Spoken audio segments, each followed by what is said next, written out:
ತಾವು ಜೋಶಾಗಿ ಮಾತಾಡಿದ್ರಿ. ಯಾರೇ ಆದರೂ ಪಾಕಿಸ್ತಾನ್ ಜಿಂದಾಬಾದ್ ಅಂದೋರ್ಗೆ ಯಾವುದೇ ಕಾರಣಕ್ಕೂ ನಾನು ಬಿಡಲ್ಲ, ಅವ್ರನ್ನ ಬಲಿಯಾಗ್ತೀನಿ ಅನ್ನೋ ಮಾತನ್ನ ತಾವು ಹೇಳಿದ್ದೀರಾ. ಸನ್ಮಾನ್ಯ ಗೃಹ ಸಚಿವರೇ, ಅಲ್ಲ ಅದಕ್ಕೆ ಹೇಳ್ತಾ ಇದ್ದೀನಿ. ಇಲ್ಲ ಅಂದ್ರೆ ಹೇಳ್ಬಿಡಿ. ತಾವು ಹೇಳಿದ್ದೀರಾ ಅಂತ ಹೇಳಿದ್ದೀನಿ. ಸರಿ, ತಾವು ಹೇಳಿದ್ದೀರಾ ಅಂತ ಹೇಳಿದ್ದೀನಿ. ನಿಮ್ಮ ಬಗ್ಗೆ ಗೌರವ ಇದೆ ಅಂತಾನು ಹೇಳಿದ್ದೀನಿ. ನಾನು ಹೇಳಿದ್ದೀರಾ? ಯಾವಾಗ ಹೇಳಿದ್ರಿ? ಪಾಕಿಸ್ತಾನ ಜಿಂದಾಬಾದ್ ಅಂದ್ರೆ ಆಗಲ್ಲ, ನನಗೆ ಆಗದೇ ಇಲ್ಲ, ನಾನು ಬಿಡದೇ ಇಲ್ಲ ಅನ್ನೋ ಮಾತನ್ನೇ ಹೇಳಿದ್ರಿ. ಓಕೆ, ನೀವೇ ಆ ನಾಸೀರ್ ಹುಸೇನ್ ಅವರು ಗೆದ್ರು. ಅವ್ರು ಯಾರ್ಯಾರು ಕರ್ಕೊಂಬಂದಿದ್ರು, ನೀವು ಪಟ್ಟಿ ಕೊಡಲಿಲ್ಲ, ಆಮೇಲೆ ಕೊಡಿಬೇಕಾದ ಪರವಾಗಿಲ್ಲ ಪಟ್ಟಿ. ಅವರು ಆ ಘೋಷಣೆ ಕೂಗಿದ್ಮೇಲೆ ಪತ್ರಕರ್ತರು ಕೇಳಿದ್ರು, ಪಾಕಿಸ್ತಾನ್ ಜಿಂದಾಬಾದ್ ಅಂತ ಇದ್ದಾರಲ್ಲಪ್ಪ, ನಿಮ್ಮ ರಿಯಾಕ್ಷನ್ ಏನು ಅಂತ.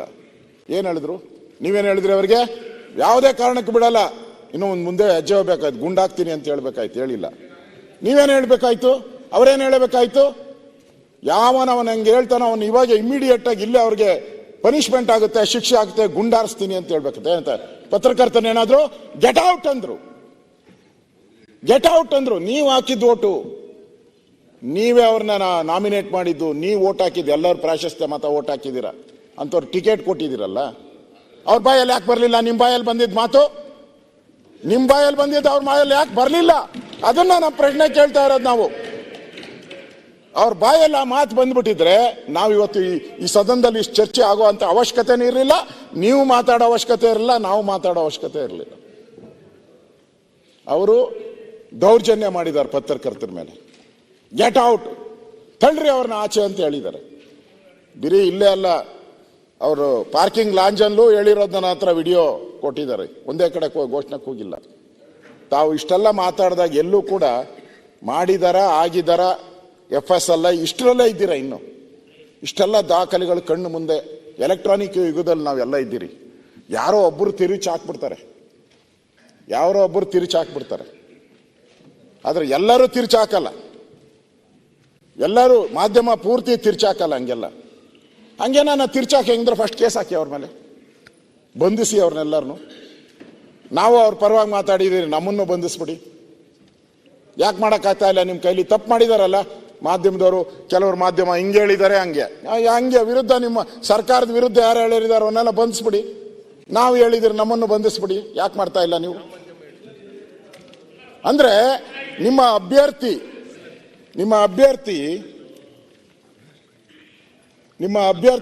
ಏನಪ್ಪ,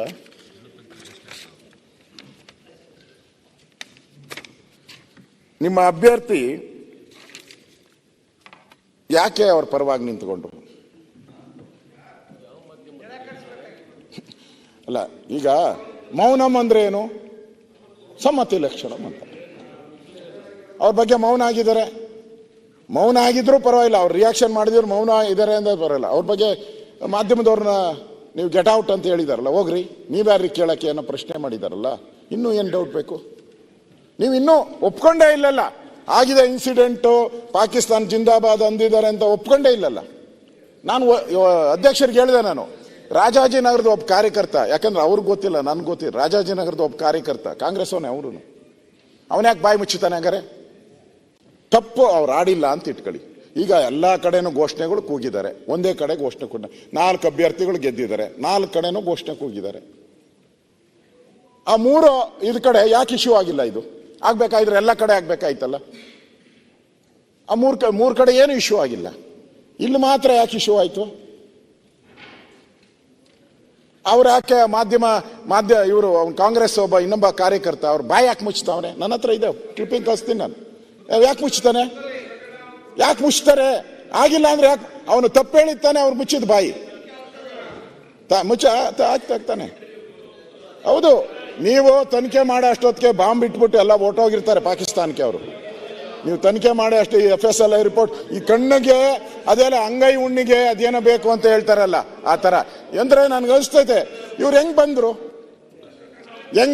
ಹೆಂಗ್ ಹೋದ್ರು, ಯಾರ ಬೆಂಬಲದಿಂದ ಬಂದ್ರು, ಯಾರ ಬೆಂಬಲದಿಂದ ಹೋದ್ರು, ಅದನ್ನು ಆಗಿಲ್ಲಲ್ಲ. ಇಷ್ಟಾದರೂ ಕೂಡ ಯಾಕೆ ಅರೆಸ್ಟ್ ಮಾಡಿಲ್ಲ? ನೀವೆಲ್ಲ ಹೇಳಿದ್ರಿ, ನಾವೆಲ್ಲ ಯಾವುದೇ ಕಾರಣಕ್ಕೂ ಬಿಡಲ್ಲ, ಹಾಗೆ ಹೀಗೆ ಏನೇನು ಹೇಳಿದ್ದೀರ, ನಾನು ಅಲ್ಲಂತ ಎಲ್ಲ ಹೇಳಿದ್ದೀರ. ಘಟನೆ ಆಗಿ ಇಷ್ಟೊತ್ತಾದರೂ ಕೂಡ ಒಬ್ಬರನ್ನ ಪೊಲೀಸರು ವಿಚಾರಣೆಗೂ ಕರೆದಿಲ್ಲ. ಇನ್ನೆಷ್ಟು ಒತ್ತಡ ಇರಬೇಕು, ಯಾರು ಒತ್ತಡ ಇರಬೇಕು? ಸರ್ಕಾರ ಒಂಥರ ಅಸಹಾಯಕರ ರೀತಿ ನಿಂತಿದೆ ಅಂತ ನನ್ಗನ್ಸ್ತಾ ಇತ್ತು. ಎಲ್ಲ ನೋಡ್ತಾ ಇದ್ರೆ ಅಸಹಾಯಕರ ತರ, ಏನು ಮಾಡೋಕ್ಕಾಗಲ್ಲ, ಏನೋ ಮಾಡಿದ್ರೆ ನಮ್ಗೇನೋ ಸಮಸ್ಯೆ ಆಗ್ಬಿಡುತ್ತೆ, ತೊಂದರೆ ಆಗುತ್ತೆ, ಆಯ್ತು ಭಯದಿಂದ ಏನೋ ನಿಂತಿರೋ ತರ ಕಾಣಿಸ್ತಾ ಇತ್ತು. ತಾವು ಹೇಳಿದ್ರಿ ವಿದೇಶದಿಂದ ಎಲ್ಲ ಫೋನ್ ಬಂದಿದೆ ಅಂತ. ಅಂದ್ರೆ ಎಷ್ಟು ವಿಚಾರ, ಎಷ್ಟು ಇದರಲ್ಲಿ ರಾಜ್ಯದ ಪ್ರೀತಿಸುವಂತ ಜನ, ರಾಜ್ಯವನ್ನ ಗೌರವಿಸುವ ಜನ ಎಷ್ಟು ಆಕ್ಟಿವ್ ಆಗಿ ಇದಕ್ಕೆ ರೆಸ್ಪಾಂಡ್ ಮಾಡ್ತಾ ಇದ್ದಾರೆ ಅಂತ ತಾವು ಅರ್ಥ ಮಾಡ್ಕೊಬೇಕು. ಈ ವಿಧಾನಸೌಧ ಏನು ಯಾರಪ್ಪನ ದುಡ್ಡು ಅಲ್ಲ, 7 ಕೋಟಿ ಜನರ ಕಟ್ಟಿರೋ ಅಂತ ಅವರ ದುಡಿಮೆಯ ಫಲವಾಗಿ ಆ ಟ್ಯಾಕ್ಸ್ ಅಲ್ಲಿ ಕಟ್ಟಿರೋ ಅಂತ ದೇಗುಲ ಇದು. ಇಲ್ಲಿ ಅವನು ಬಂದು ಪಾಕಿಸ್ತಾನ ಜಿಂದಾಬಾದ್ ಅಂತಾರೆ ಅಂದ್ರೆ ನಾಳೆ ಇನ್ನೇನು ಗತಿ? ಪಾಕಿಸ್ತಾನ ಬಾವುಟ ವಿಧಾನಸೌಧ ಮೇಲೆ ಆರಿಸ್ಬಿಟ್ರೆ ಏನ್ ಮಾಡ್ತೀರಾ? ಅವಾಗೂ ಅವನು ಹಂಗೆ ಓಡಬೇಕಾ? ಅವನು ಹಂಗೆ ಓಡಬೇಕಾ? ಅವಾಗೂ FSLI, ಅವಾಗೂ ಅವನ್ನ ಪರೀಕ್ಷೆ ಮಾಡ್ತೀರಿ. ಮಾಧ್ಯಮದ ಸುಳ್ಳು, ಒಂದು ಮಾಧ್ಯಮದಲ್ಲಿ ಹಿಂಗ್ ಬಂದಿದೆ, ಒಂದು ಮಾಧ್ಯಮದಲ್ಲಿ ಹಿಂಗ್ ಬಂದಿದೆ ಅಂತ ಹೇಳ್ತೀರಾ ನೀವು? ಅದಕ್ಕಿಂತ ಎವಿಡೆನ್ಸ್ ಏನ್ ಬೇಕಾಗಿದೆ ಇವತ್ತು? ಇಷ್ಟೆಲ್ಲ ಎವಿಡೆನ್ಸ್ ಇದ್ರೂ ಕೂಡ ಇನ್ನು ಯಾರನ್ನ ಕಾಪಾಡೋಗೋಸ್ಕರ ನೀವು ಸರ್ಕಾರ ಮೌನವಾಗಿ ಕೂತಿದ್ದೀರಾ? ನೀವು ಇಡೀ ಸರ್ಕಾರ ನನಗೆ ಹೇಳೋದು, ಈ ಇನ್ಸಿಡೆಂಟ್ ಹೇಳಿದ್ರಿ ನೀವು, ಫಾರಿನಿಂದ ಬಂದಿದೆ, ಅಮೆರಿಕ ಎಲ್ಲ, ಅವರೆಲ್ಲ ಕಡೆಯಿಂದ ಬಂದಿದೆ. ನಿಮ್ಗೆ ಯಾರು ಬಂದು ಈ ತರ ಘಟನೆ ಆಯ್ತು ಇಮಿಡಿಯೇಟ್ ಆಗಿ ಮೀಟಿಂಗ್ ಕರಿಬೇಕು, ವಿಧಾನಸೌಧದಲ್ಲಿ ಚೆಕ್ ಮಾಡಬೇಕು ಅಂತ ಅನಿಸ್ಲೇ ಇಲ್ಲ ನಿಮ್ ಸರ್ಕಾರಕ್ಕೆ? ಯಾರು ಮಂತ್ರಿಗಳು ಬರ್ಬೇಕಾಯ್ತಲ್ಲ. ಈ ತರ ದೇಶ ದ್ರೋಹದ ಘಟನೆ ನಡೆದಾಗ ಒಂದು 5-6 ಜನ ಮಂತ್ರಿಗಳು ಬಂದು ನಿಂತು ಸಭೆ ಮಾಡಬೇಕಾಯ್ತು, ಅಧಿಕಾರಿಗಳಿಗೆ ಬೆಂಡೆತ್ತಬೇಕಾಯ್ತು. ಯಾರು ಎತ್ತಿದ್ದೀರಾ? ಯಾರು ಬರಲಿಲ್ಲ. ಅಂದ್ರೆ ಅರ್ಥ ಏನು? ನಮ್ಮ ಸದಸ್ಯರು ಹೇಳಿದ್ರು ನಿಮ್ದು ಬೆಂಬಲ ಐತೆ. ನಾನೇನು ಹೇಳಕ್ ಹೋಗಲ್ಲ. ಅಂದ್ರೆ ಯಾಕೆ ತಡಿತಾ ಇದ್ದೀರಾ? ಅವ್ರನ್ನ ಅರೆಸ್ಟ್ ಮಾಡಕ್ಕೆ ಯಾಕೆ ತಡಿತಾ ಇದ್ದೀರಾ? ಯಾರು ಒತ್ತಡ ಇದೆ? ಒಂದ್ ಸಭೆನೂ ಮಾಡಿಲ್ಲಲ್ಲ ನೀವು. ಇಷ್ಟು ದೊಡ್ಡದು ಕೇಸು ಅಂತ ನೀವೇ ಹೇಳ್ತಾ ಇದ್ದೀರಾ. ಗಾಂಭೀರ್ಯ ಸ್ಪೀಕರ್ ಅವರು ಹೇಳ್ತಾ ಇದ್ದಾರೆ. ಸ್ಪೀಕರ್ ಅವ್ರಿಗೆ ನಾನು ಗೌರವ ಕೊಡ್ತೀನಿ. ಸ್ಪೀಕರ್ ಅವ್ರಿಗೆ ಮೊನ್ನೆ ನಾನು ಗೌರವ ಕೊಡ್ತೀನಿ. ಸ್ಪೀಕರ್ ಅವ್ರಿಗೆ ಗೌರವ ಕೊಡ್ತೀನಿ. ಮೊನ್ನೆ ರಾಮನಗರದ ಇನ್ಸಿಡೆಂಟ್ ಆದಾಗೂ ಕೂಡ ಅವ್ರು ಏನ್ ಮಾತಾಡಿದ್ದಾರೆ ಅಂತ ನನಗೆ ಗೊತ್ತಿದೆ. ಈ ತರದ ದೇಶದ್ರೋಹ ಮಾಡ್ತಕ್ಕಂಥ KFD ಇರ್ಬೋದು, PFI ಇರ್ಬೋದು, ಮಾಡಬಾರ್ದು, ಬಂಧಿಸಿ ಅಂತ ಹೇಳಿದ್ದಾರೆ ನಮ್ಮ ಮುಂದೆನೆ ಆ ಒಂದು ಸಭೆಯಲ್ಲಿ. ನೀವು ತಿಳ್ಕೊಂಡಿರ್ಬೋದು, ಬಹಳ ಜನ ಏನ್ ತಿಳ್ಕೊಂಡಿದ್ದಾರೆ, ಅವ್ರು ನಮಗೆ ಓಟ್ ಹಾಕ್ತಾರೆ, ನಮಗೆ ಗೆಲ್ಸ್ತಾರೆ. ಯತ್ನಾಳ್ ಹೇಳಿದ್ರು JDSಗೆ ಆಗ್ತಾ ಇದ್ರು ಬಿಟ್ಬಿಡು ಅಂತ. ನೀವು ತಿಳ್ಕೊಂಡಿದ್ದೀರಾ? ಯಾಕೆ ಕೊಲೆ ಮಾಡಿದ್ರು? ಹಂಗಾರೆ ಮೈಸೂರಲ್ಲಿ ಯಾಕೆ ಕೊಲೆ ಮಾಡಿದ್ರು? ನಿಮ್ಮ ಸದಸ್ಯರು ಇಲ್ಲೇ ಕೂತಿದ್ದಾರೆ. ಮಚ್ಚಲ್ಲಿ ಹೊಡೆದ್ರು, ಇನ್ನೊಂದು ಸಣ್ಣ ಒಂದು MM ಹೋಗಿದ್ರು, ಅವ್ರು ಉಳಿತಾ ಇರಲಿಲ್ಲ. ಹೊಡೆದವ್ರು ಯಾರು? KFD ಅವರು. ಅವ್ರು ಎಲ್ಲಿವರೆಗೂ ಸ್ವಂತ ಬಲದ ಮೇಲೆ ಗೆಲ್ಲಕ್ಕಾಗಲ್ಲ ಅಲ್ಲಿವರೆಗೂ ನಿಮ್ಮನ್ನ ಇಟ್ಕೊಂಡಿರ್ತಾರೆ ಅಷ್ಟೇ.